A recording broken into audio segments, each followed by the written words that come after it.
Hello मेरे प्यारे बच्चों, कैसे हो आप सभी। उम्मीद है आप सभी स्वस्थ और खुश होंगे। बेटा, मंजिलें क्या हैं, रास्ता क्या है, हौसला हो तो फासला क्या है। आइए, समाजीय विज्ञान का मोस्ट मोस्ट मोस्ट इंपॉर्टेंट क्वेश्चनों को मैं आप सभी को बता देता हूं, ताकि 75 नंबर पाने का जो फासला है वो बहुत कम हो जाए। ठीक है बेटा। हम्म, तो चैप्टर नंबर जो 1 है बेटा, संसाधन और विकास, ये बेटा 9 नंबर इससे आएंगे। 3 ऑब्जेक्टिव, 1 नंबर के खाली स्थान, 1 नंबर के सही विकल्प आ सकते हैं। ठीक, और एक 2 नंबर का आएगा और एक 4 नंबर का क्वेश्चन आएगा। ठीक है, तो एक एक नंबर वाले जो भी रहेंगे बेटा, उसके सारे सही विकल्प को आपको अच्छे से पढ़ना है। ठीक है, सारे खाली स्थान को अच्छे से पढ़ना है और सारे सही जोड़ी को अच्छे से आपको पढ़ लेना है। उसके बाद बेटा 2 नंबर वाले क्वेश्चनों को देख लेते हैं, कौन कौन से मोस्ट इंपॉर्टेंट क्वेश्चन है। ठीक, ये आपका सेकंड क्वेश्चन बेटा, एंडोसल्फान क्या है, ये इंपॉर्टेंट क्वेश्चन, अच्छे से पढ़ के जाएंगे इसको। थर्ड वाला क्वेश्चन बेटा, सौर ऊर्जा का उपयोग किन किन क्षेत्रों में हो रहा है। उसके बाद संसाधन किसे कहते हैं। उसके बाद मृदा के नवीनीकरण का क्या आशा है। ठीक है, उसके बाद संसाधन विकास को किस प्रकार प्रभावित करता है, ये वाला क्वेश्चन देख लेना है आपको। उसके बाद 8वां क्वेश्चन बेटा, संसाधन प्रबंधन क्यों आवश्यक है, कोई 2 उपाय आपको बताना है। उसके बाद प्राकृतिक संसाधन किसे कहते हैं। ठीक है, इसके 2 नवीनीकरण संसाधनों के नाम।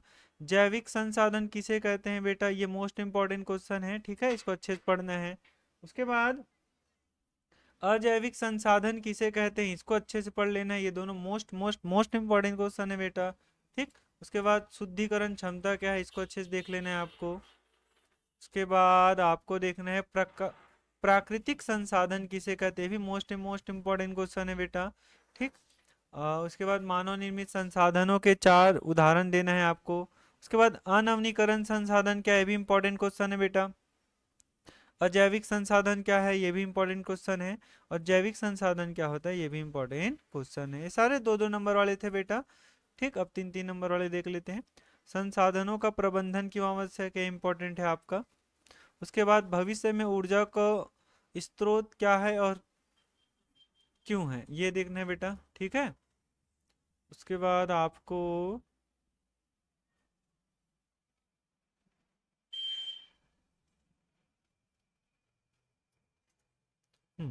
ये देख लेना बेटा, प्रतिदिन कचरे का दोबारा उपयोग किस प्रकार अपन कर सकते हैं, ये क्वेश्चन इंपॉर्टेंट है बेटा, इसको अच्छे से देख लेना आप। ठीक, उसके बाद आपको देख लेना है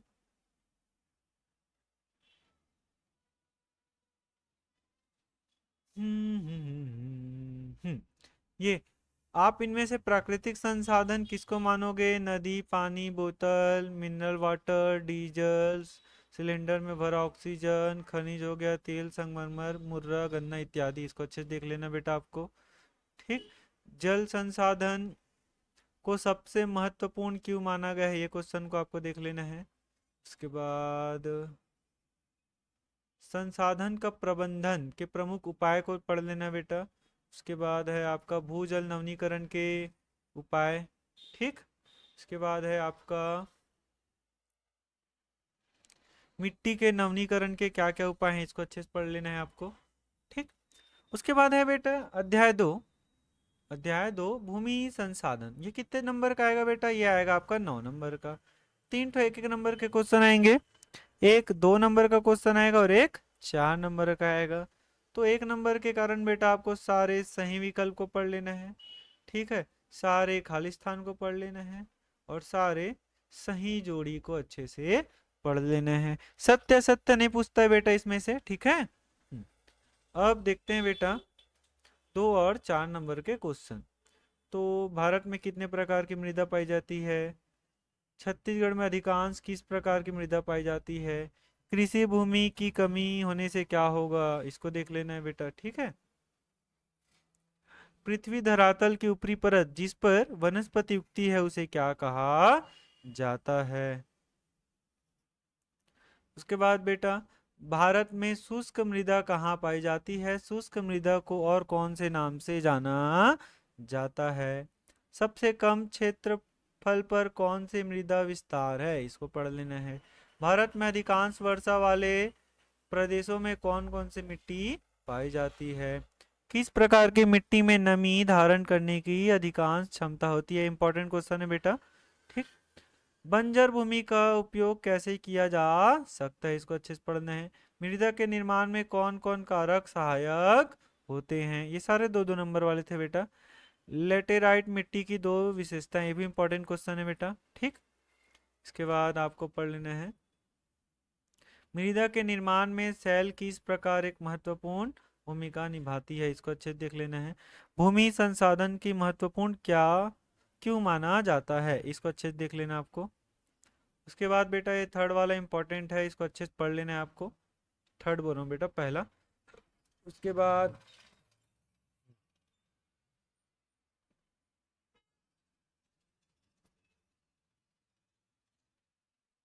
ये बेटा आंकड़े वाले क्वेश्चन आजकल दिया जाता है। ठीक है, इसको अच्छे से देख लेना बेटा, सारे आंसर इसी में दिया जाता है। वर्तमान प्रति और पुरानी प्रति में क्या अंतर है? ये most most most important question है बेटा, अच्छे से पढ़ के जाना है इसको। उसके बाद है भूमि संरक्षण के उपाय पढ़ लेना है। ठीक है।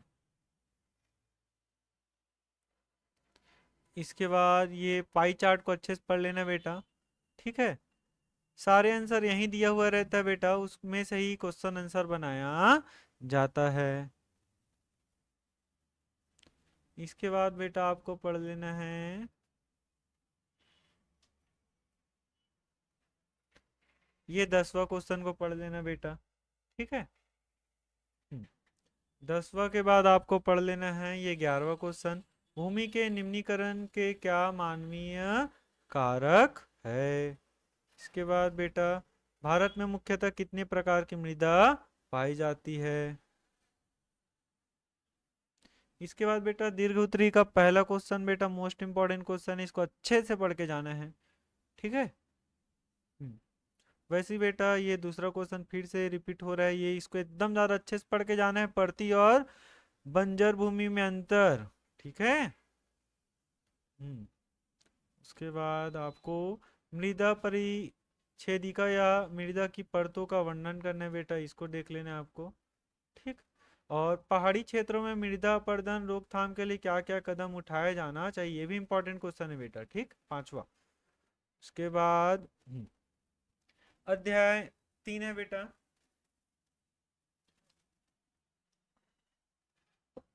अध्याय 3 कृषि। कृषि चैप्टर जो है बेटा 10 नंबर के क्वेश्चन आएंगे इनसे। 3 ठोक तो एक एक नंबर के क्वेश्चन आ जाएगा बेटा, एक 2 नंबर का आएगा और एक 5 नंबर का आएगा। तो एक एक नंबर के क्वेश्चन के कारण बेटा आपको सारे सही विकल्प को अच्छे से पढ़ लेना इस चैप्टर का। ठीक है, और सारे रिक्त स्थानों को अच्छे से पढ़ लेना है और सही जोड़ी को अच्छे से पढ़ लेना है बेटा। ठीक है। उसके बाद दो दो नंबर वाले क्वेश्चनों में बेटा आप देखोगे तो कौन कौन से इंपॉर्टेंट है। तो दो दो नंबर वाले क्वेश्चन में बेटा आप नीरा बोया गया क्षेत्र से क्या आशा, ये इंपॉर्टेंट है। ठीक।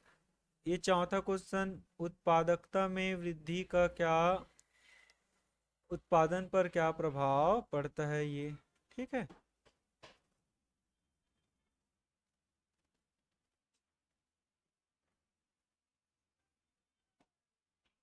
उसके बाद बेटा ये आपके आसपास सिंचाई के क्या क्या साधन उपलब्ध है, ये इंपॉर्टेंट क्वेश्चन है बेटा, अच्छे से देख लेना है।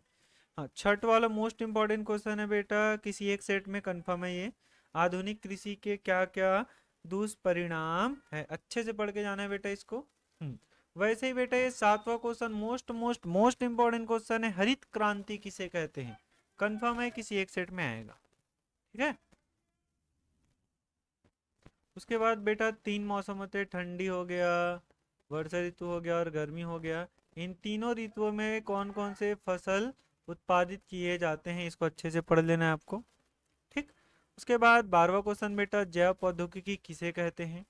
उसके बाद 13वां मोस्ट इंपॉर्टेंट क्वेश्चन है बेटा, फसल चक्र क्या है। हम्म, उसके बाद बेटा ये 15वां क्वेश्चन, नलकूप द्वारा अत्यधिक सिंचाई के क्या दुष्परिणाम है। इसके बाद आपको पढ़ लेना बेटा, भारतीय लोगों के आजीविका का मुख्य आधार क्या है। ये इंपॉर्टेंट क्वेश्चन अच्छे से देख लेना आपको। उसके बाद भारतीय कृषि की दो सबसे बड़ी समस्याओं को लिखिए, इसको भी अच्छे से पढ़ लेना आपको, ठीक है। हम्म, उसके बाद है इंपॉर्टेंट क्वेश्चन में बेटा आपका जायद फसल क्या है, ये भी इंपॉर्टेंट है, ठीक है। रबी फसल क्या है, ये भी इंपॉर्टेंट है, ठीक। और आपका खरीफ फसल। हाँ, उसके बाद है भारत को कृषि प्रधान देश क्यों कहा जाता है, इसको देख लेना बेटा आपको, ठीक है। उसके बाद है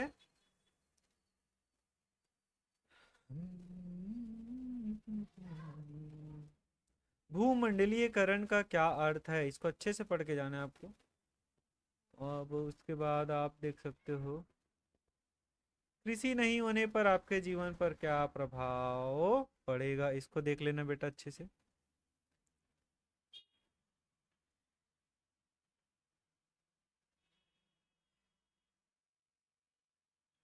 हम्म, ये आलेख वाला क्वेश्चन बेटा ये न्यू पैटर्न के हैं जिसको पूछा जाता है, सारे आंसर इसी में छुपा रहता है बेटा, इसको देख लेना आपको अच्छे से।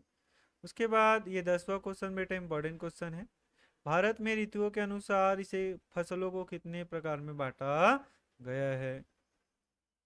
11वां क्वेश्चन बेटा भारतीय कृषि के निम्न उत्पादकता के कारणों को संक्षेप में बताओ, ये इंपॉर्टेंट क्वेश्चन है। इसके बाद ये बेटा मोटे अनाजों के उत्पादन में कमी होने के क्या कारण है, इंपॉर्टेंट क्वेश्चन है बेटा, ये इंपॉर्टेंट क्वेश्चन है। उसके बाद सांकरा गांव के फसल में प्रतिरूप में बदलाव से क्या प्रभाव पड़ा, इसको भी अच्छे से देख लेना बेटा आपको, बड़े नंबर के क्वेश्चन है, ठीक है। खरीफ रबी एवं जायद फसलों का विवरण उदाहरण द्वारा देना बेटा, ये बार बार आ रहा है बेटा, ये ठीक है, वही सेम है। हम्म, इसके बाद आपको देख लेना है ये लास्ट क्वेश्चन बेटा, ये मोस्ट इंपॉर्टेंट क्वेश्चन है, कृषि का भारत के लिए बहुत अधिक महत्व है, किन्हीं 5 बिंदुओं को अच्छे से आपको बताना है। इसके बाद बेटा चैप्टर नंबर 4 नंबर आएगा, इससे 11 नंबर का क्वेश्चन बेटा, एक एक नंबर के 3 क्वेश्चन आ रहे हैं, अर्थात छोटे क्वेश्चन को देख लेना है, 2 नंबर के 2 क्वेश्चन और 4 नंबर के 1 क्वेश्चन आएगा, ठीक। तो बेटा आपको सारे सही विकल्प को अच्छे से पढ़ लेना इस चैप्टर का, साथ ही साथ इस चैप्टर का खाली स्थान को अच्छे से पढ़ लेना है, ठीक है। और साथ ही साथ सही जोड़ी को अच्छे से इस चैप्टर का पढ़ लेना है। इसके बाद बेटा आप देखेंगे कि 2-2 नंबर के 2 क्वेश्चन आते हैं इस चैप्टर से, तो कौन कौन सा पूछा जा सकता है। तो बेटा ई नीलामी का अर्थ क्या है, कंफर्म क्वेश्चनों में से एक है ई नीलामी, इसको अच्छे से पढ़ लेना है, ठीक है। कोयला किस प्रकार का संसाधन है, इसको देख लेना है। अगर बैंक नहीं होते तो पूंजी किस तरह उपलब्ध हो पाती, इसको भी देख लेना बेटा। उसके बाद है दो धात्विक खनिजों के नाम लिखना है बेटा, ठीक। खनिज किसे कहते हैं, ये इंपॉर्टेंट क्वेश्चन है बेटा किसी एक सेट के लिए। ऊर्जा से क्या तात्पर्य, ये भी इंपॉर्टेंट क्वेश्चन है बेटा, ठीक है। उसके बाद है शेयर किसे कहते हैं, इसको अच्छे से देख लेना आपको। उसके बाद है बेटा ई कॉमर्स क्या है, ये भी इंपॉर्टेंट क्वेश्चन है, कंफर्म क्वेश्चनों में से एक है, ई कॉमर्स क्या होता है। उसके बाद औद्योगिक प्रदेशों से क्या आशय है, इसको अच्छे से देख लेना आपको। उसके बाद बेटा बड़े क्वेश्चनों में ये उत्खनन से किस प्रकार के पर्यावरणीय दुष्प्रभाव हो सकते हैं और इसका निदान क्या है, ये इंपॉर्टेंट क्वेश्चनों में से एक क्वेश्चन है बेटा, ठीक है। उसके बाद है आपका हम्म, ये औद्योगिकीकरण के क्या लाभ हैं, इसको देख लेना है। उसके बाद आपका ये भारत में कोयला के उत्पादन का विवरण दीजिए, ठीक है, कहाँ कहाँ कोयला का निर्माण होता है बेटा, ये सबको देखना है, विवरण देना है आपको। उसके बाद उत्खनन की कौन कौन सी समस्याएं उत्पन्न होती हैं, ये मोस्ट मोस्ट मोस्ट इंपॉर्टेंट क्वेश्चनों में से एक है बेटा, ठीक है। उसके बाद ये बेटा 2-2 नंबर के लिए इनका फुल फॉर्म आपको पढ़ लेना है, ठीक। हम्म, फिर है बेटा हाँ ये अंतर भी बेटा मोस्ट इम्पॉर्टेंट है, बिजली और ताप बिजली में क्या अंतर है? ठीक है। उसके बाद बेटा ये 15वां क्वेश्चन, भारत में सौर ऊर्जा का भविष्य उज्जवल है, क्यों? इसको अच्छे से पढ़ लेना है आपको। उसके बाद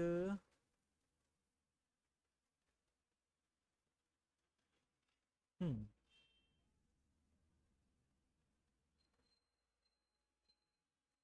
ये तीसरा क्वेश्चन को देख लेना बेटा, उत्खनन से देशवासियों को लाभ हो, केवल कुछ निजी कंपनियों को नहीं, इसके लिए क्या क्या किया जा सकता है?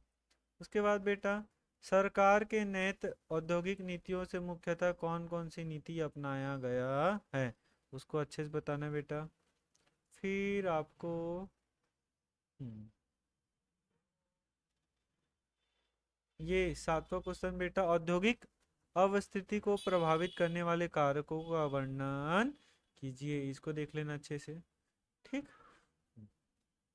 उसके बाद है बेटा अध्याय 5, 7 नंबर का क्वेश्चन आएगा बेटा इसमें से, जिसमें से एक क्वेश्चन 3 नंबर का, एक क्वेश्चन 4 नंबर का आएगा।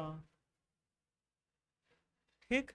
तो देखते हैं बेटा, देखो 3 और 4 नंबर वाले हैं, इसमें ऑब्जेक्टिव ऑब्जेक्टिव नहीं पढ़ना है, ठीक है, आएगा ही नहीं इसमें से। तो कौन कौन सा क्वेश्चन पढ़ सकते हैं बेटा इसमें से? तो इसमें से आप पढ़ सकते हो, जीवन प्रत्याशा किसे कहते हैं, जनगणना में कौन कौन से आंकड़े प्राप्त होते हैं, इसको अच्छे से पढ़ लेना है। ठीक है। उसके बाद आपको देख लेना है इस चैप्टर से, जनसंख्या किसे कहते हैं, लिंगानुपात किसे कहते हैं बेटा, ये दोनों क्वेश्चन को अच्छे से देख लेना है। ठीक। उसके बाद आपको देख लेना है बेटा, जनगणना के आंकड़े हमारे लिए कैसे उपयोगी है, ये इंपॉर्टेंट क्वेश्चनों में से एक क्वेश्चन है बेटा। ठीक है। उसके बाद, बढ़ती हुई जनसंख्या ही पूरे विश्व के लिए विकास के लिए बाधक है, क्यों? ये वाले क्वेश्चन को देख लेना है। ठीक है, ये भी इंपॉर्टेंट क्वेश्चनों में से एक है बेटा। हम्म। आप कुछ पढ़ो या ना पढ़ो, जिसको मैं इंपॉर्टेंट बोल रहा हूँ बेटा उसको अच्छे से पढ़ के जाना है, ठीक है। उसके बाद, भारत में पुरुषों की तुलना में महिलाओं की साक्षरता कम है, इसके क्या कारण है? इसको भी अच्छे से देख लेना है आपको। उसके बाद बेटा, जनसंख्या विस्फोट समाज के लिए घातक है कैसे? ये एकदम कंफर्म क्वेश्चनों में से एक क्वेश्चन है बेटा, इसको देख लेना, अच्छे से पढ़ के जाना है ना। ये 8वां क्वेश्चन को अच्छे से पढ़कर ही जाना है।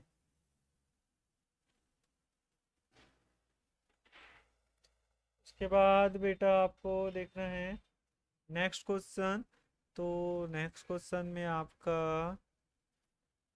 हम्म, हाँ, लिंगानुपात के आरेख को देखकर निम्न के प्रश्न उत्तर दीजिए, ये भी इंपॉर्टेंट क्वेश्चन है बेटा, सारे उत्तर इसी डायग्राम में छुपा हुआ है, क्वेश्चन को पढ़ोगे समझ आ जाता है, ठीक है। इसके बाद आपको पढ़ना है, भारत एक समृद्धशाली देश है जिसके निवासी निर्धन है, इसको अच्छे से समझाना है आपको। उसके बाद, भारत में जनसंख्या के घनत्व में इतनी अधिक विविधता क्यों पाई जाती है, इसको पढ़ लेना है। ठीक। इसके बाद, ग्रामीण व नगरीय जनसंख्या में अंतर पढ़ लेना है बेटा आपको, ये दिए गए आरेख को भी अच्छे से देख लेना है एक बार। ठीक है, ऐसा वाला क्वेश्चन आजकल आ रहा है, इसलिए इसको देख लेना है आपको। उसके बाद ये लास्ट क्वेश्चन को भी देख लेना बेटा, जनसंख्या में असमान वितरण क्या है, कारण द्वारा देखना है। उसके बाद अध्याय 6 मानव अधिवास। मानव अधिवास बेटा 12 नंबर का चैप्टर है, जिसमें 1 नंबर के एक क्वेश्चन और 3-3 नंबर के 2 क्वेश्चन और एक तो 5 नंबर के क्वेश्चन आएंगे। एक एक नंबर के क्वेश्चन होने के कारण बेटा आपको सारे सही विकल्प को देखना है, इस चैप्टर के सारे रिक्त स्थान को देखना है। ठीक। उसके बाद आपको सही जोड़ी को देख लेना, सत्य सत्य नहीं पूछा जाता है बेटा, ठीक है। तो इसमें से 3-3 नंबर के क्वेश्चन आते हैं बेटा, तो कौन सा क्वेश्चन लेके आप, तो ग्रामीण अधिवास देख सकते हो। अधिवास कितने प्रकार के होते हैं, अच्छे समझाना पड़ेगा बेटा, ये अधिवास किसे कहते हैं, नगरीय अधिवास किसे कहते हैं, ठीक है, ग्रामीण अधिवासों के प्रकारों को समझाइए। भारत में आवासों के प्रमुख प्रतिरूप कौन कौन से हैं। इसके बाद बेटा काल क्या है, ये क्वेश्चन। मानव अधिवास के वृत्ताकार प्रतिरूप का रेखा चित्र बनाओ, ये क्वेश्चन। उसके बाद मानव अधिवास के आयताकार प्रतिरूप का चित्र, इसको भी देख लेना बेटा। ठीक। इसके बाद ये दूसरा क्वेश्चन बेटा इंपॉर्टेंट क्वेश्चन है। मानव के लिए आवास क्यों आवश्यक है।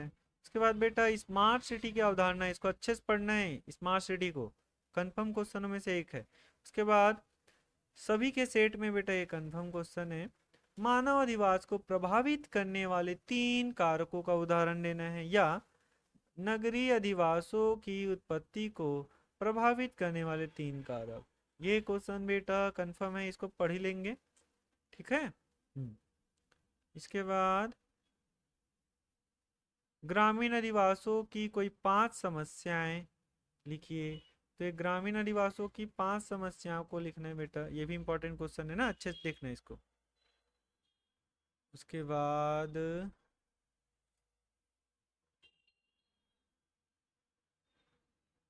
ये ग्रामीण अधिवास पर एक लेख लिखिए बेटा, ये। ठीक। उसके बाद है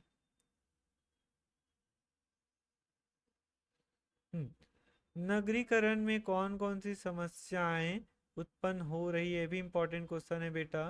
ठीक है, ये भी मोस्ट इंपॉर्टेंट क्वेश्चन बोल सकते हैं इसको।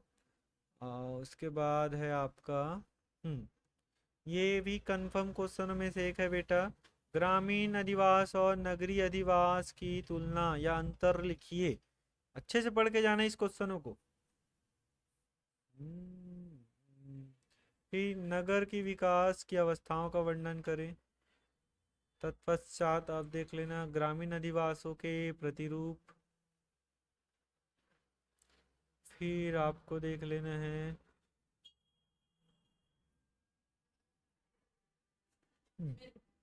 अध्याय 7।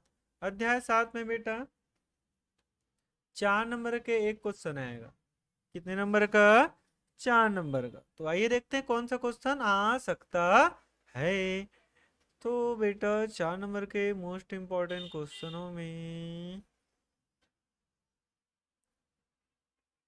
हाँ, आपका पहला क्वेश्चन यह है बेटा, सैनिकों की दशा सुधारने के लिए क्या क्या कदम उठाए जा सकते थे। ये इंपॉर्टेंट क्वेश्चन है बेटा 4 नंबर के लिए। उसके बाद प्रथम विश्व युद्ध में जर्मनी की पराजय के क्या कारण थे, इसको अच्छे से देख लेना है। उसके बाद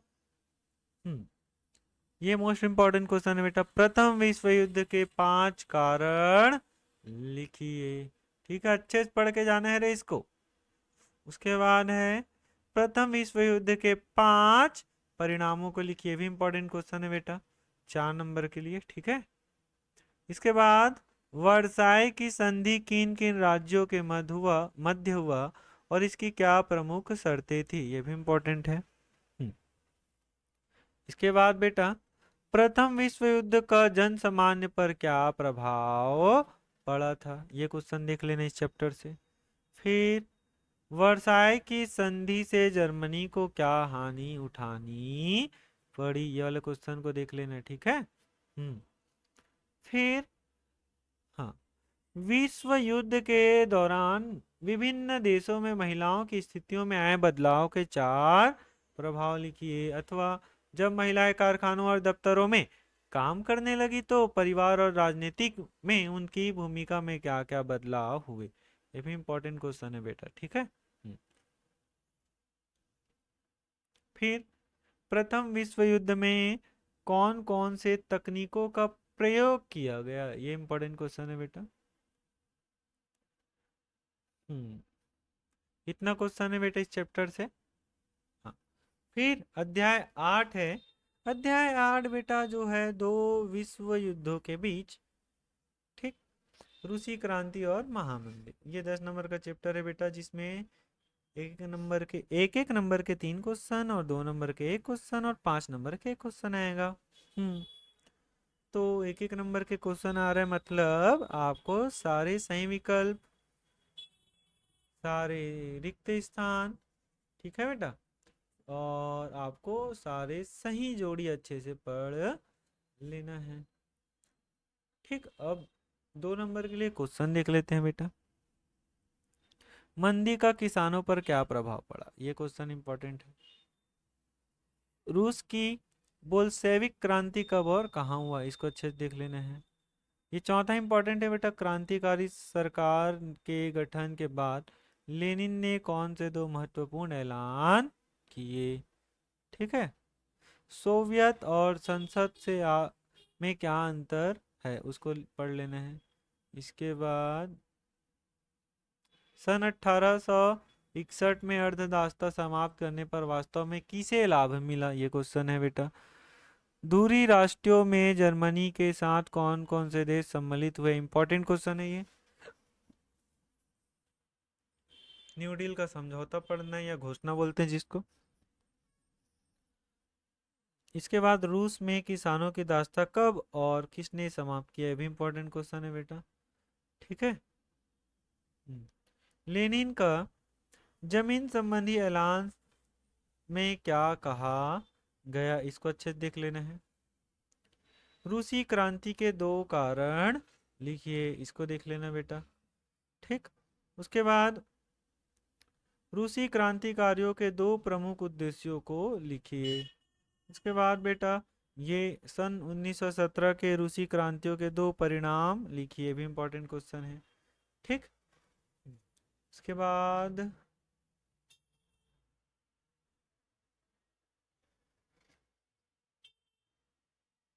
गुलामों और अर्धदासों की दशा क्या में क्या अंतर थे, इसको देख लेना आपको। उसके बाद अमेरिका में आए संकट ने पूरे विश्व को कैसे प्रभावित किया, ये क्वेश्चन देख लेना है। उसके बाद सन 1914 में रूस की राजनीतिक स्थिति कैसी थी, उसको लिखना है बेटा आपको अच्छे से, ठीक। उसके बाद क्या मंदी का किसानों और मजदूरों पर एक जैसा प्रभाव पड़ा, ये क्वेश्चन को देख लेना है, ठीक। अमेरिका आर्थिक मंदी का पूरे विश्व पर क्या प्रभाव पड़ा, इसको अच्छे से देख लेना है। आर्थिक मंदी के दौर पर वस्तुओं की कीमतें क्यों घटी, इसका उद्योग पर क्या प्रभाव पड़ा, इसको देख लेना बेटा। रूस की क्रांतिकारी सरकार के प्रमुख कदम क्या थे, इसको देख लेना है, ठीक। रूस के 1861 से 1940 के बीच किसानों की स्थितियों में क्या क्या परिवर्तन आए, इसको देख लेना है।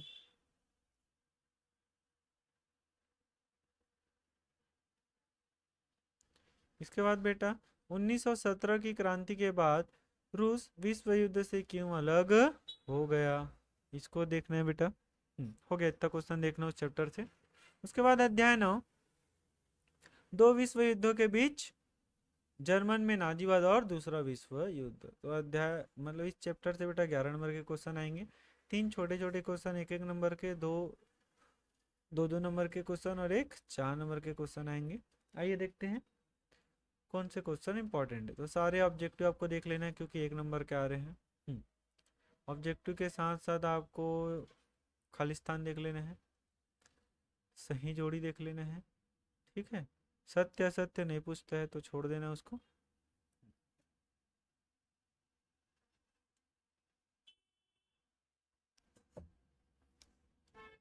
2 नंबर के क्वेश्चन के लिए बेटा मोस्ट मोस्ट इंपॉर्टेंट क्वेश्चन बोलोगे तो बेटा ये पहला है और ये दूसरा, ये दोनों तो कन्फर्म है बेटा, किसी 2 सेट में चले जाएंगे एक एक। तो तीसरा सेट के लिए आपको मेहनत करना पड़ेगा बेटा। म्यूनिक समझौता कब और किसके बीच हुआ, इसको पढ़ लेना आपको। हाँ, उसके बाद फांसीवाद एवं नाजीवाद की 2 समानताएं लिखना है, ये भी इंपॉर्टेंट है ना। फांसीवाद का क्या अर्थ है, ये भी मोस्ट इंपॉर्टेंट है। वैसे नाजीवाद का क्या अर्थ है, वो भी क्वेश्चन है बेटा, ठीक है। वैसी महिलाओं के प्रति फांसीवादियों को क्या विचारधारा था, इसको देख लेना है। जापान ने कौन सी परिस्थिति में आत्मसमर्पण किया, इसको अच्छे से देख लेना है। राष्ट्रवाद और अति राष्ट्रवाद से आप क्या फर्क देखते हो, इसको अच्छे से देख लेना है। हिटलर की विदेश नीति के दो उद्देश्य लिखिए, मोस्ट इंपॉर्टेंट क्वेश्चन है बेटा, ठीक। वैसे 8वां भी मोस्ट इंपॉर्टेंट क्वेश्चन है। उसके बाद संयुक्त राष्ट्र संघ की स्थापना के 3 उद्देश्य लिखिए। उसके बाद बेटा फांसीवाद दल लोकतंत्र की जगह क्या लाना चाहते थे। इसके बाद हिटलर ने जर्मन के लोगों को क्या क्या आश्वासन दिए, इसको अच्छे से पढ़ लेना है। फिर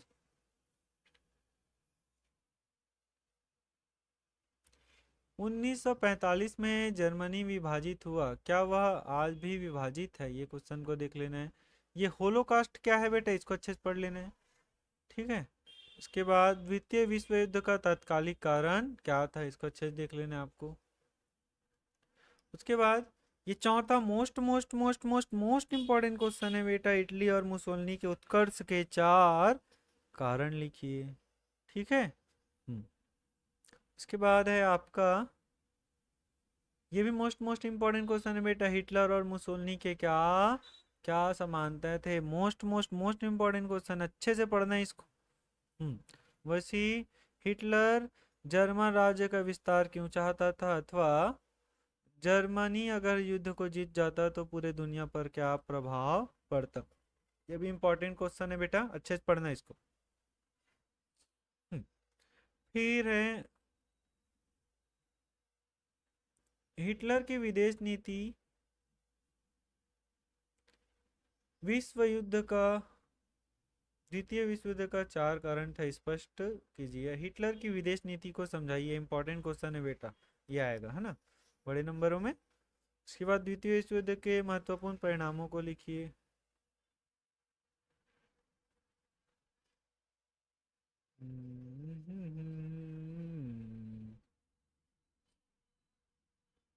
उसके बाद बेटा फांसीवाद और लोकतांत्रिक उदारवाद में अंतर को अच्छे से पढ़ लेना है, ठीक।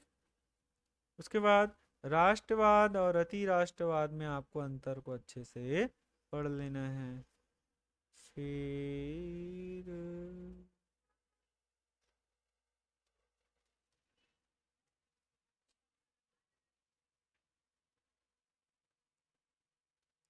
ये 8वां क्वेश्चन बेटा, जर्मनी की जीत का विश्व में क्या प्रभाव पड़ता। उसके बाद इटली में फांसीवाद अथवा मुसोलिनी के उद्देश्यों को लिखिए, ये उद्देश्य वाला क्वेश्चन पूछ सकते हैं बेटा, अच्छे से पढ़ना इसको, ठीक। उसके बाद है बेटा अध्याय 10। अध्याय 10 बेटा कितने नंबर का आएगा, इसमें से 8 नंबर का आएगा, 3 छोटे क्वेश्चन आ जाएंगे, एक 2 नंबर का क्वेश्चन आएगा अकॉर्डिंग टू ब्लूप्रिंट ना, और एक 3 नंबर का आएगा। तो एक एक नंबर के क्वेश्चनों के कारण बेटा आपको सारे सही विकल्प देखना है। उसके बाद बेटा आपको सारे रिक्त स्थान देखने हैं। उसके बाद बेटा आपको सारे सही जोड़ी देखना है, ठीक है। उसके बाद 2 2 नंबर के क्वेश्चन आ रहे बेटा, 2 और 3 नंबर के, तो 2 और 3 नंबर के लिए आपको देखो, शीत युद्ध से आप क्या समझते हो, किसी एक सेट में कंफर्म है, आएगा ही, ठीक है। उसके बाद आपको देखना है बेटा नाइजीरिया देश का जन्म कैसे हुआ, इसी साम्राज्यवाद को भी पढ़ लेना बेटा, ठीक है। उपनिवेशों की स्वतंत्रता के पक्ष में कौन कौन से राष्ट्र थे, इसको देख लेना है। भारतीय राष्ट्रीय आंदोलन में किस वर्ग की भूमिका महत्वपूर्ण थी, इसको अच्छे से देख लेना है। फिर उपनिवेशी भारत में कब समाप्त हुआ, ये इसको अच्छे से देख लेना है।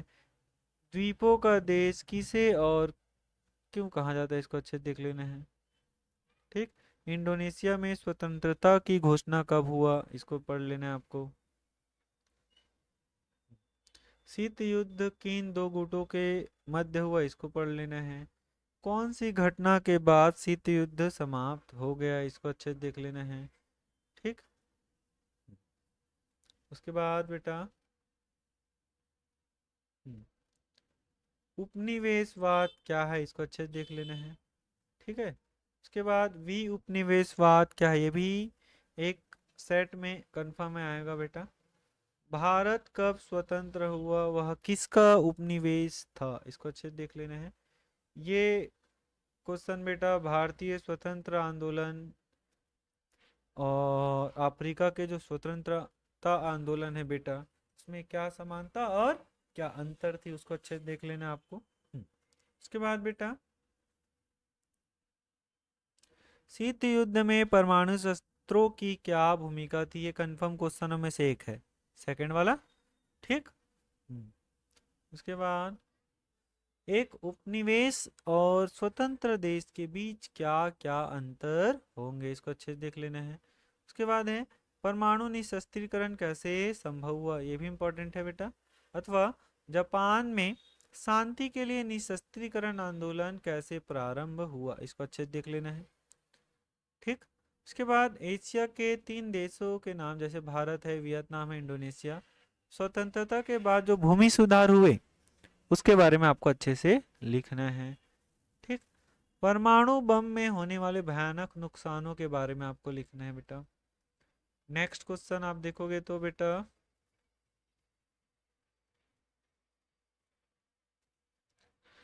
अमेरिका और सोवियत संघ की आपसी स्पर्धा का वियतनाम पर क्या प्रभाव पड़ा, इसको अच्छे से देख लेना है। उसके बाद है वियतनाम के स्वतंत्र आंदोलन में भूमि सुधार का क्या महत्व था, इसको अच्छे से देख लेना है। ठीक। फिर शीत युद्ध के दौर में परमाणु निशस्त्रीकरण कैसे संभव हुआ, इसको अच्छे से देखना है। फिर आपको देख लेना है तुम मिले और को क्या चाहिए। इसके बाद बेटा क्वेश्चन नंबर 4 है इंडोनेशिया की स्वतंत्रता में जापान की क्या भूमिका थी, इसको अच्छे से देख लेना है आपको। फिर 7वां क्वेश्चन बेटा अमेरिका उपनिवेशवाद को क्यों खत्म करना चाहता था। ठीक। इसके बाद अध्याय 11 आएंगे 8 नंबर के क्वेश्चन, दो एक एक नंबर के छोटे क्वेश्चन और एक 6 नंबर के क्वेश्चन आएगा। तो एक एक नंबर के क्वेश्चन के कारण आपको सारे सही विकल्प पढ़ लेने हैं। ठीक। उसके बाद बेटा आपको रिक्त स्थान पढ़ लेना है, यहाँ से खाली स्थान पूछा ही जाता है तो अच्छे से पढ़ लेना है आपको। ठीक है। और उसके बाद सही जोड़ी पढ़ लेना है। ठीक है। फिर 6 नंबर के क्वेश्चन आएगा बेटा, तो 6 नंबर के क्वेश्चन के लिए आपको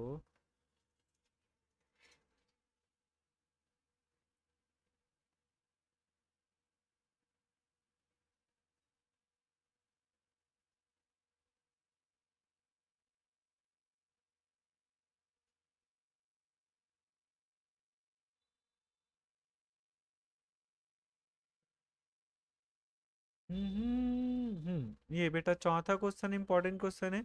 आधुनिक मॉस मीडिया में विज्ञापनों की क्या भूमिका है, अच्छे से पढ़ लेना इसको। साथ ही साथ ये बेटा 5वां क्वेश्चन इंपॉर्टेंट है। नए युग की मीडिया के नाम से किसे जाना जाता है।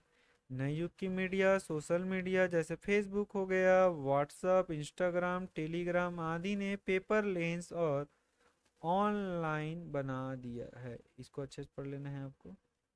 ठीक। उसके बाद 6वां क्वेश्चन बेटा संचार के प्रमुख साधनों को स्पष्ट कीजिए।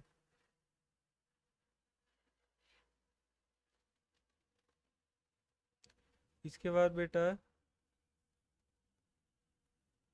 20वीं सदी में अखबार की भूमिका पर प्रकाश डालिए। इसके बाद आधुनिक संचार माध्यम के बिना जीवन की कल्पना मुश्किल है, इसको अच्छे से देख लेना आपको। उसके बाद इंटरनेट और डिजिटल मीडिया से आप क्या समझते हैं, इसको अच्छे से देख लेंगे। उसके बाद है बेटा अध्याय 12, ये भी 6 नंबर का एक क्वेश्चन आएगा बेटा, 6 नंबर का इकलौता एक क्वेश्चन आएगा। तो बेटा छोटे क्वेश्चन तो देखने ही नहीं है, डायरेक्ट बड़े क्वेश्चन को पढ़ना है बेटा इस चैप्टर से। तो कौन कौन सा क्वेश्चन है जो इम्पोर्टेंट है बेटा, आइए मैं बता देता हूँ आपको। तो संविधान निर्माण की प्रक्रिया कैसे आगे बढ़ी, ये है इम्पोर्टेंट क्वेश्चन बेटा। हाँ, most most most important question है बेटा ये, हमें संविधान की जरूरत क्यों है। वैसे ही ये छठवां क्वेश्चन बेटा, ये भी मोस्ट इंपॉर्टेंट क्वेश्चन है। भारत प्रभुत्व संपन्न समाजवादी धर्मनिरपेक्ष लोकतंत्रीय गणराज्य है, व्याख्या करो। ठीक। वैसे ही सातवां क्वेश्चन बेटा, और ये आपका आठवां।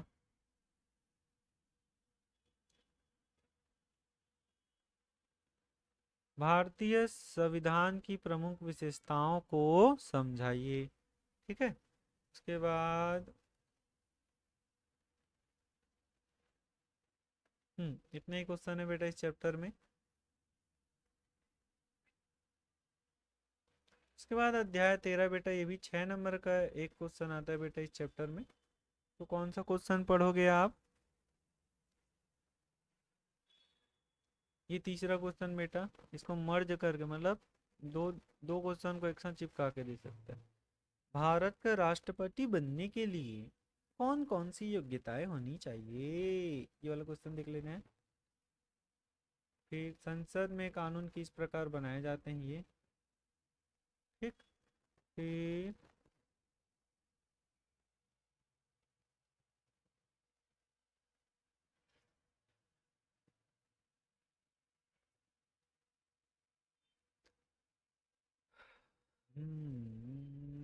ये छठवां क्वेश्चन बेटा, कानून बनाने की प्रक्रिया में संसद कार्यपालिका पर किस प्रकार निर्भर है, इसको अच्छे से समझाना है। ठीक है।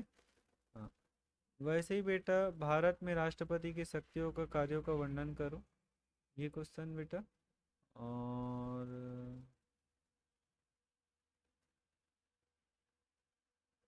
ये इंपॉर्टेंट क्वेश्चन है बेटा, भारतीय संसद के कार्यों को लिखिए। मोस्ट इंपॉर्टेंट क्वेश्चन है ये, ठीक है, अच्छे से पढ़ेंगे। 6 नंबर का क्वेश्चन में मोस्ट इंपॉर्टेंट क्वेश्चन है, भारतीय संसद के कार्यों को लिखिए। उसके बाद बेटा, प्रधानमंत्री किसे कहते हैं, इसके प्रमुख कार्यों को लिखिए। अथवा लोकसभा के बहुमत दल का नेता कौन होता है, इसके कार्यों को लिखिए। क्वेश्चन ऐसे घुमा के दे सकते हैं, तो इसको अच्छे से पढ़ने प्रधानमंत्री के कार्यों को। ठीक है। फिर सर्वोच्च न्यायालय की शक्तियों का वर्णन करना है। ये तीनों बेटा आपका 9वां 10वां और 11वां, ये तीनों में से कोई दो कंफर्म ही है, आएगा।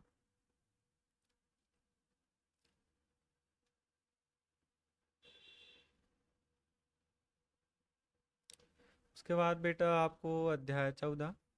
ठीक।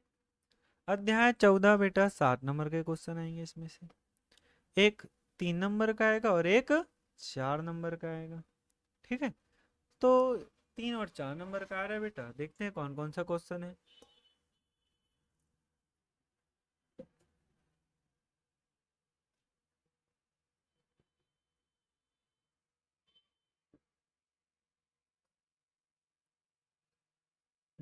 एक क्वेश्चन तो एक कंफर्म है बेटा, डॉक्टर भीमराव अम्बेडकर ने मंत्रिमंडल से त्याग पत्र क्यों दिया, ये कंफर्म है एक क्वेश्चन।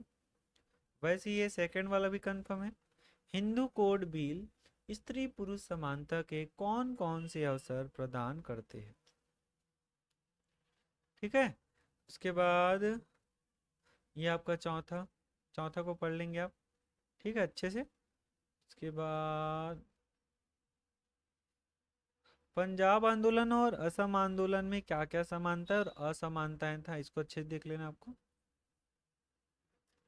फिर बेटा आपको पढ़ना है, सन 1950 के बाद भारत की सत्ता का केंद्रीकरण क्यों हुआ। ठीक। हाँ, ये 13वां क्वेश्चन बेटा, पहले आम चुनाव की क्या खास बात थी, लिखिए। मोस्ट इम्पोर्टेंट है ये, कंफर्म है छपेगा ये 13वां। वैसे ही 14 वाला भी, दोनों में से, हाँ, दोनों अलग अलग सेट में छपेंगे। ठीक है, कंफर्म है। हम्म। फिर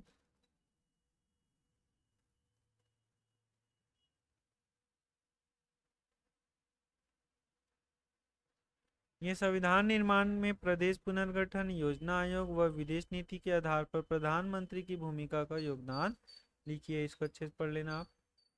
फिर आपका ये छठवां क्वेश्चन, अच्छा, ये पांचवा, जमींदारी प्रथा की समाप्ति कहाँ तक लाभदायक रही। इसके बाद बेटा ये छठवा क्वेश्चन, ठीक, क्या है छठवा क्वेश्चन, योजनाबद्ध विकास के कारण सरकार की ताकत में कैसे वृद्धि हुई। अच्छे से पढ़ लेना इसको, ठीक है।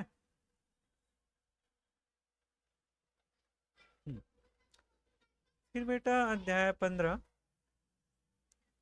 अध्याय 15 से बेटा कौन कौन से क्वेश्चन देखना है, देखो 8 नंबर के आएंगे इस चैप्टर से, दो ठो एक एक नंबर के और एक 6 नंबर के।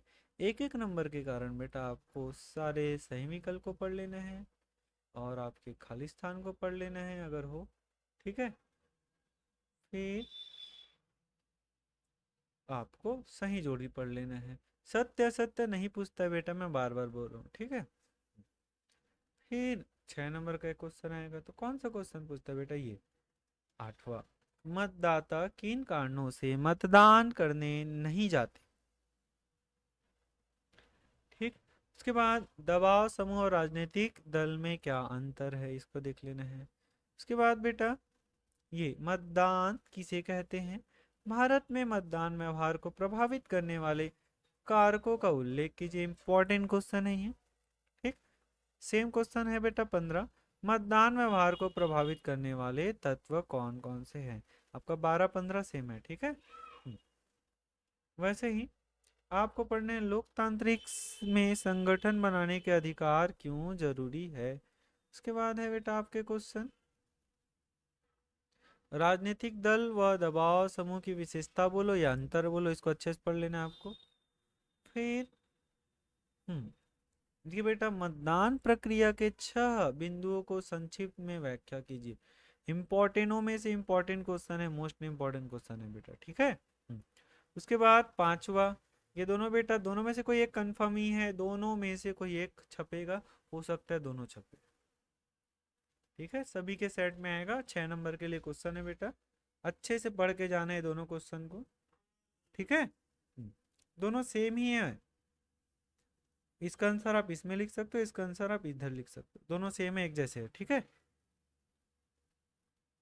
उसके बाद बेटा 6वां क्वेश्चन, महिला मतदाताओं की मतदान का प्रतिशत कम होने के 6 कारण लिखिए। उसके बाद बेटा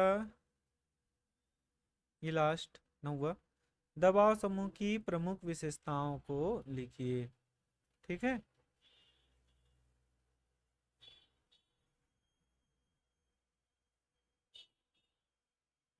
उसके बाद लास्ट क्वेश्चन बेटा, भारत में मतदाताओं की संख्या में वृद्धि हुआ, उसके कारण लिखना है।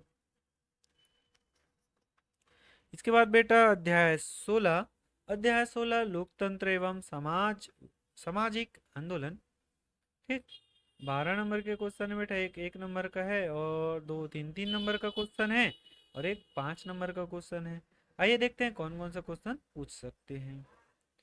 1 नंबर के कारण आपको सारे सारे के सारे ऑब्जेक्टिव और खाली स्थान को पढ़ना पड़ेगा क्या, आओ 1 नंबर के लिए पढ़े ला लगी जी, ठीक है। उसके बाद सही विकल्प को पढ़ लेना है, सही जोड़ी को पढ़ लेना है, एक एक नंबर के कारण, और तीन तीन नंबर के क्वेश्चन और एक 5 नंबर के क्वेश्चन आएंगे। आइए देखते हैं कौन कौन सा पूछ सकता है। ये बेटा 5वां, सूखे की स्थिति में कृषक व मजदूर जीवन यापन के लिए किन किन पर निर्भर होते हैं, इसको अच्छे देख लेना है। इसके बाद कमेटी ऑफ 100 में ब्रिटिश में शांति आंदोलन सफलतापूर्वक क्यों नहीं कर पाए, इसको देखना है। उसके बाद जापान में शांति के निशस्त्रीकरण आंदोलन क्यों प्रारंभ किया गया, ठीक। इसके बाद ये तीसरा क्वेश्चन बेटा इंपॉर्टेंट है, ये थर्ड वाला इंपॉर्टेंट क्वेश्चन है बेटा, तीसरा वाला अच्छे से पढ़ना है आपको। शांति आंदोलन के उद्देश्य लिखिए, ये कंफर्म में से एक क्वेश्चन है बेटा, अच्छे से पढ़ना है आपको। सूचना का अधिकार का सर्वाधिक लाभ लिखिए, भी इंपॉर्टेंट क्वेश्चन है बेटा।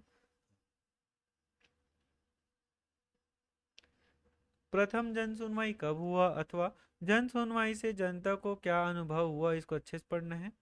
ठीक। उसके बाद नियमगिरी सत्याग्रह से किसे जीत मिला, इसको अच्छे से पढ़ना, इंपॉर्टेंट क्वेश्चन है भी। ठीक है। फिर ये 9वां क्वेश्चन बेटा, निशस्त्रीकरण को समझाइए। ठीक है। उसके बाद सामाजिक आंदोलन लोकतंत्र में जन सहभागिता को कैसे प्रभावित किया, इसको अच्छे से देख लेना है। इसके बाद है बेटा आपका 11वां क्वेश्चन, क्या आपके क्षेत्र में मजदूर संबंधित समस्याएं हैं, लिखिए। फिर आपको देखना है सूचना के अधिकार से क्या क्या लाभ हुआ, ये भी इंपॉर्टेंट क्वेश्चन है बेटा। ठीक। फिर इसके बाद आपको पढ़ लेना है ये 19वां क्वेश्चन बेटा, नियमगिरी के स्थानीय निवास खनन का विरोध क्यों कर रहे थे। ठीक है। और शांति आंदोलन में शामिल लोग अशांति को रोकने के लिए क्या क्या कदम उठा सकते हैं, इसको अच्छे से देख लेना है। ठीक है। फिर 23वां क्वेश्चन बेटा, मस्टर रोल के बारे में आप क्या जानते हो, या मस्टर रोल किसे कहते हैं। उसके बाद 25वां क्वेश्चन बेटा, नियमगिरी में हुए खनन आंदोलन के कारणों को संक्षेप में व्याख्या कीजिए, कि आंदोलन हुआ क्यों था, उसको अच्छे से लिखना बोला। ठीक। इसके बाद वही नियमगिरी वाला जो स्टोरी है बेटा, उसको बताने बोला है, शॉर्ट में आपको बता देने हैं। वैसे ही कमेटी ऑफ 100 वाला एक स्टोरी है बेटा, उसको अच्छे से बताना है। ठीक है। ये 2 स्टोरी है, इसमें अच्छे से लिख लेना है आपको।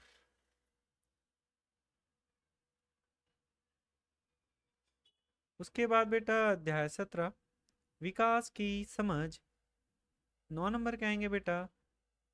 एक एक नंबर के 3 क्वेश्चन, एक 2 नंबर के और एक 4 नंबर का क्वेश्चन आएगा। देखते हैं कौन कौन सा क्वेश्चन इसमें पूछा जाता है। तो एक एक नंबर के क्वेश्चन होने के कारण आप सही विकल्प देख लेंगे इधर से, और खाली स्थान ओकर बाद सही जोड़िल देख लो जी। ठीक है। हाँ, फिर क्या देखना है आपको, 2 2 नंबर के क्वेश्चन और 4 नंबर के क्वेश्चन। तो 2 2 नंबर के क्वेश्चन के लिए बेटा आपका है ये आपका पहला,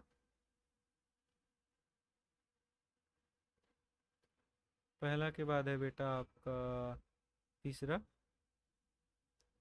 ठीक। विकास को मापने के 2 संकेतकों के नाम लिखिए। उसके बाद बेटा जीवन प्रत्याशा क्या होता है, उसको पढ़ लेना है। साक्षरता दर क्या दर्शाती है, इसको अच्छे से पढ़ लेना है, साक्षरता दर को अच्छे से पढ़ ही लेना है। फिर विकास क्या है, इसको अच्छे से पढ़ लेना है। ठीक है। फिर दिहाड़ी मजदूर की दृष्टि से विकास का लक्ष्य क्या होना चाहिए। फिर आपको देख लेना है सकल घरेलू उत्पादन का क्या अर्थ है। उसके बाद उपभोग व्यय क्या है, इसको देख लेना है। उसके बाद प्रति व्यक्ति आय से आप क्या समझते हैं। फिर शिशु मृत्यु दर से आप क्या समझते हैं। शिक्षा किसी देश के विकास के लिए क्यों जरूरी है या आवश्यक है, वो क्वेश्चन देख लेना है। देश के विकास का सूचक क्या है, ये वाला क्वेश्चन पढ़ लेना बेटा। सारे 2 2 नंबर के क्वेश्चन है। ठीक है। हम्म। फिर एक अनुच्छेद एक टिप्पणी लिखना है जिसमें भारत को विकास किया जा सकता है। तो भारत को विकास कैसे कर सकते हो उसके बारे में अपने ही लैंग्वेज में लिखना है बेटा। ठीक है। उसके बाद महिलाओं की बेहतर शिक्षा के लिए आप क्या क्या उपाय कर सकते हो, इसको लिखना है। ठीक है। फिर देखते हैं नेक्स्ट। हाँ, विकास की समझ पाठ में दिए गए संकेतों के अतिरिक्त और कौन कौन से संकेतक हो सकते हैं, इसको देखना है। फिर बेटा विद्यालय में विकास के लिए क्या क्या संकेतक होते हैं या हो सकते हैं, उसको लिखना है। ठीक है। फिर आपको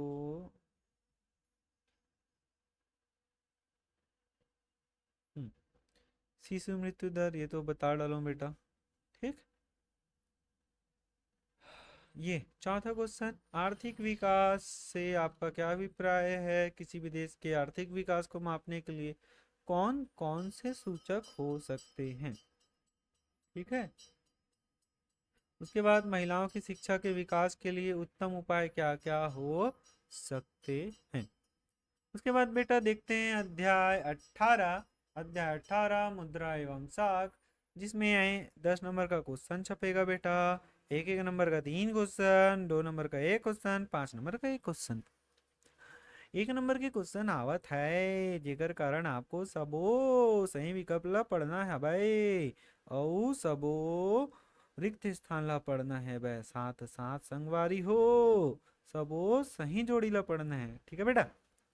फिर 2 नंबर के क्वेश्चन का देख लेते हैं कौन कौन सा पूछ सकता है। उसके बाद 5 नंबर को तो क्रेडिट कार्ड इंपॉर्टेंट है बेटा। फिर आपको बैंकों में कौन कौन ग्राहकों को कौन कौन से खाता दिया जाता है, ठीक है ये। उसके बाद आज से 30 वर्ष बाद मुद्रा के क्या क्या स्वरूप हो सकते हैं क्वेश्चन। मुद्रा किसे कहते हैं, साख किसे कहते हैं, ठीक है। उसके बाद स्वप्ना की जो ऋण ली गई थी वो स्वप्ना के द्वारा वो बड़ी रकम में कैसे बदल गया। मुद्रा निर्गमन कैसे होता है ये देख लेना है। सिक्कों के प्रचलन के पूर्व व्यापार कैसे होता था इसको देख लेना है। ठीक। नगद रहित खरीदी किस प्रकार की जा सकती है। फिर तत्पश्चात आपको देख लेना बेटा बाजार क्या है इसको अच्छे से पढ़ लेना है। चालू खाता किसे कहते हैं ये भी इंपॉर्टेंट है। चेक क्या होता है ये भी देख लेना है। मुद्रा, ठीक। उसके बाद क्या है बेटा, मुद्रा के आधुनिक रूप कौन कौन से इसको देख लेना है। ठीक है। फिर आपको देखना है बेटा मुद्रा के लिए मापन का होना क्यों जरूरी है। ठीक है।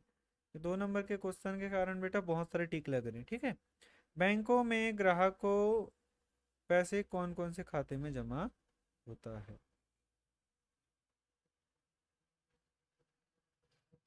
क्या धीरे धीरे नगद का उपयोग कम होगा और बैंक खाता का उपयोग बढ़ जाएगा, इसको अच्छे से देख लेना है। फिर कौन सा ऐसा खाता है बेटा जिसमें बैंक ज़्यादा से ज़्यादा ब्याज देता है, इसको अच्छे से पढ़ लेना। अच्छा क्वेश्चन है, इंपॉर्टेंट है। ठीक है। मुद्रा के लिए मापन का आधार होना क्यों जरूरी है, इसको अच्छे से देख लेना। सेम क्वेश्चन है 14 वाला। ठीक है। फिर बेटा मांग जमा राशि क्या होता है अच्छे से पढ़ना इसको। सभी को ऋण मिल सके इसके लिए क्या क्या करना चाहिए। ठीक है। बैंकों में जमा रुपए को मुद्रा मानने का क्या आधार है, ये भी इंपॉर्टेंट क्वेश्चन है। फिर आपका मोस्ट अच्छा इसके बाद है बचत खाता और स्थायी जमा खाता में अंतर। ठीक। और 5 नंबर के लिए बेटा मोस्ट इंपॉर्टेंट क्वेश्चन है। 5 नंबर के लिए मोस्ट इंपॉर्टेंट क्वेश्चन है बैंकों के कार्य लिखिए। ठीक। अगर ये नहीं आएगा तो ये आएगा 8वां वाला। ये दोनों में से कोई एक कंफर्म है 5 नंबर में आएगा ही। दोनों को ढंग से पढ़ने, एक एक लाइन का मस्त सरल है। ठीक है। फिर 11वां क्वेश्चन बेटा मुद्रा के प्रमुख कार्यों को लिखिए। तत्पश्चात सभी को ऋण की सुविधा मिल सके या ऋण की सुविधा एक और हमारी आय को बढ़ा देती है, वहीं दूसरे ओर अपन को कर्ज के जाल में फंसा देती है। आसपास के उदाहरण के द्वारा आपको समझाना है। उसके बाद वही बेटा साख क्या होता है, भारतीय रिजर्व बैंक की भूमिका। जो उधर में बोला ना भूमिका मतलब कार्य ही होता है बेटा। ठीक है। उसके बाद मुद्रा के प्राचीन और आधुनिक स्वरूपों को समझाना है। फिर अध्याय 19। ठीक है। अध्याय 19 बेटा 11 नंबर का आएगा। इसमें 3 एक एक नंबर के क्वेश्चन, 2 दो दो नंबर के क्वेश्चन और एक 4 नंबर का क्वेश्चन आएगा। 1 नंबर का क्वेश्चन आ रहा है इसलिए आप सभी को सही विकल्प पढ़ लेने हैं सारे। अच्छे से पढ़ोगे सही विकल्प। देखो बेटा सही विकल्प खाली स्थान कंफर्म नहीं रहता कहाँ से कौन सा आ जाए। ठीक है। लेकिन आप ईयर वाले क्वेश्चन को अच्छे से पढ़ लेंगे। ठीक है। वो रिपीट ज्यादा होते हैं। फिर यहाँ से कितने नंबर के आ रहे हैं, 2 2 और 4। तो 2 2 नंबर के क्वेश्चन के कारण बेटा आप सेकंड क्वेश्चन अच्छा, पहला, दूसरा, तीसरा, ये तीनों इंपॉर्टेंट है। फिर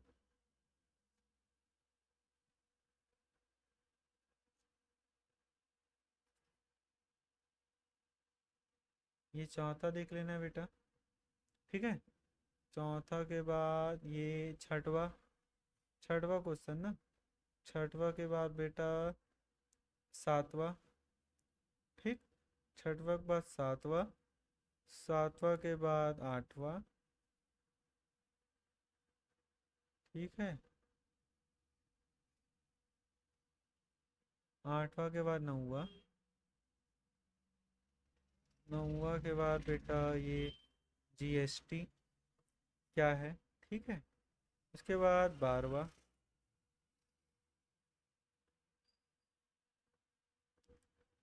फिर 14 नंबर का क्वेश्चन, 15वां नंबर का क्वेश्चन बेटा। इसके बाद सरकारी बजट क्या है, इनमें कौन कौन सी बातों का विवरण होता है। इसके बाद आपको देख लेना बेटा, ये इम्पोर्टेंट इम्पोर्टेंट इम्पोर्टेंट क्वेश्चन है, आयकर और उत्पादक शुल्क में अंतर है। ऐसी बेटा सेम अंतर है, आयात और निर्यात कर में अंतर, ये दोनों अंतरों में से कोई एक अंतर कंफर्म है आएगा, हो सकता है दोनों आ जाएं। उसके बाद है सरकार सार्वजनिक सुविधाएं क्यों उपलब्ध कराती है, ठीक है। इसके बाद है आपका वीएटी, वेट क्या है या मूल्य संवर्धित कर से आप क्या समझते हैं, ठीक। इसके बाद बजट पारित करने के लिए विधानमंडलों की क्यों मंजूरी दिया जाता है, ये वेट किस तरह से कर चोरी को कम कर सकता है, ये क्वेश्चन को पढ़ लेना है। फिर हो गया चैप्टर का। उसके बाद अध्याय 20, अध्याय 20 खाद्य सुरक्षा बेटा, 8 नंबर का क्वेश्चन आएगा, एक एक नंबर के 3 क्वेश्चन, 2 नंबर के 1 क्वेश्चन, 3 नंबर का 1 क्वेश्चन। एक एक नंबर के क्वेश्चन के कारण ऑल सही विकल्प, all fill in the blank, all match the following, ठीक है, ये सब बोल देख लो जी। फिर 2, 2 और 3, तो 2 और 3 नंबर के क्वेश्चन बेटा, ये पहला खाद्य सुरक्षा के 3 प्रमुख कार्यों को लिखना है, ठीक है। फिर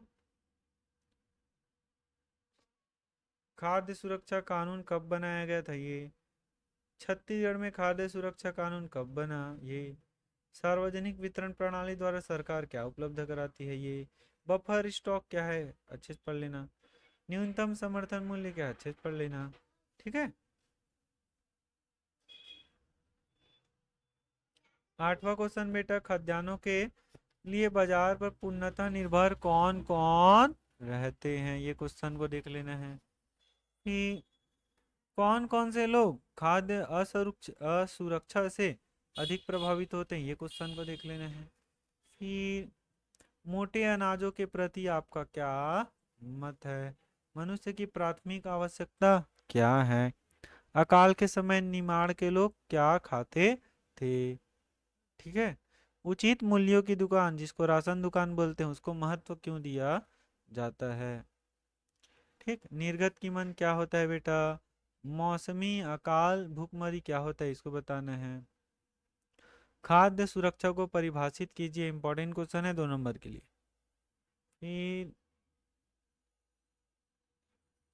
किसी देश की प्रति व्यक्ति खाद्यान्न की उपलब्धता जानना क्यों जरूरी है, ठीक है। इसके बाद खाद्य सुरक्षा सभी लोगों तक पहुंच सके इसके लिए सरकार कौन कौन सी कदम उठाती है। खाद्य सुरक्षा के प्रमुख उद्देश्य लिखना है बेटा, इंपॉर्टेंट क्वेश्चन है, ठीक है। उसके बाद ऐसा क्या कारण है कि 70 के दशक के बाद अनाजों के उत्पादन में एकदम ज्यादा तेजी से वृद्धि हुआ, ठीक। उसके बाद अकाल में निर्मित भूख और दीर्घकालीन में निर्मित भूख में अंतर लिखना है बेटा। फिर है सरकार बफर स्टॉक क्यों बनाती है, इंपॉर्टेंट क्वेश्चन है ना, ये आ सकता है। फिर भूख से स्वास्थ्य को क्या क्या प्रभाव पड़ता है, ये भी इंपॉर्टेंट क्वेश्चन है। फिर बेटा लास्ट, सार्वजनिक वितरण प्रणाली को संक्षेप में समझाइए। खाद्य सुरक्षा से क्या आशा है, इसके दो आयाम लिखना। ये इंपॉर्टेंट क्वेश्चन है बेटा, दो आयाम लिखो वाला। ठीक है। इसके बाद है राशन के दुकान के संचालकों में क्या समस्या रहती है। जो राशन दुकान जाते हैं ना, तो संचालक लोगों में क्या समस्या रहती है उसको देखना है आपको। ठीक है। बेटा अध्याय 21 जो है कितने नंबर का है, 12 नंबर का है। एक 1 नंबर का आएगा, दो ठोक 3-3 नंबर का आएगा और एक 5 नंबर का आएगा। आइए देखते हैं क्या क्या आएगा। तो 1 नंबर के कारण सारे ऑब्जेक्टिव, सारे रिक्त स्थान, सारे सही जोड़ी देख लेंगे बेटा आप। उसके बाद 3-3 नंबर के क्वेश्चन है बेटा, उसके लिए आप परिभाषा देते हैं। उदारीकरण क्या है, इसको अच्छे से देख लेंगे। वैश्वीकरण का सर्वाधिक दुष्परिणाम क्या हो रहा है, इसको अच्छे से देख लेंगे। आपके आसपास ऐसी कौन कौन सी चीजें हैं, उपलब्ध हैं, जो हमें दूसरे देश से जोड़ के रखी है, उसको अच्छे से देख लेना है। उसके बाद बहुराष्ट्रीय कंपनी किसी देश में उत्पादन की इकाई लगाने के पूर्व किन किन बातों का विशेष ख्याल रखते हैं, इस क्वेश्चन को देख लेने हैं। ठीक है। बहुराष्ट्रीय कंपनी किसे कहा जाता है, इसको अच्छे से देख लेना है। वैश्वीकरण किसे कहा जाता है, इसको अच्छे से देख लेना है। उसके बाद वैश्वीकरण की प्रक्रिया में किन किन चीजों का प्रवाह देखा जाता है, इसको अच्छे से देख लेना है। ठीक है। उसके बाद श्रम कानूनों का लचीलापन कंपनियों को कैसे मदद करेगा, इसको अच्छे से देख लेना है बेटा। फिर व्यापार और निवेश नीतियों का उदारीकरण वैश्वीकरण की प्रक्रिया में कैसे सहायता पहुंचाती है, इसको अच्छे से देख लेना है आपको। उसके बाद बहुराष्ट्रीय कंपनियां संयुक्त उपक्रम क्यों चलाती है, इसको भी अच्छे से देख लेना है। उसके बाद वैश्वीकरण ने श्रमिकों के जीवन को किस प्रकार प्रभावित किया है, ये इंपॉर्टेंट है बेटा, अच्छे से देख लेना इसको। ठीक है। उसके बाद विदेशी व्यापार और विदेशी निवेश में क्या अंतर है, अच्छे से आपको स्पष्ट करना है। उसके बाद मॉल अथवा शॉपिंग मॉल किसे कहते हैं, अच्छे से पढ़ना है बेटा, इसको कंफर्म ही आता है। ठीक है। उसके बाद उदारीकरण क्या होता है बेटा, इसको एक्सप्लेन करना है। ठीक है। उसके बाद है आपका क्वेश्चन, ये मोस्ट इंपॉर्टेंट क्वेश्चन है बेटा, वैश्वीकरण से क्या आशा है, भारत वैश्वीकरण के प्रभाव को स्पष्ट कीजिए। ये बड़े प्रश्न है के क्वेश्चन है बेटा, 5 नंबर वाले। ठीक है। उसके बाद ये उदारीकरण का अर्थ बताते हुए बहुराष्ट्रीय कंपनियों का विवरण देना है। ठीक। वैसे ही दूसरा क्वेश्चन है बेटा, वैश्वीकरण ने पर्यावरण को किस तरह से प्रभावित किया है, अच्छे से पढ़ लेना इसको। ठीक। उसके बाद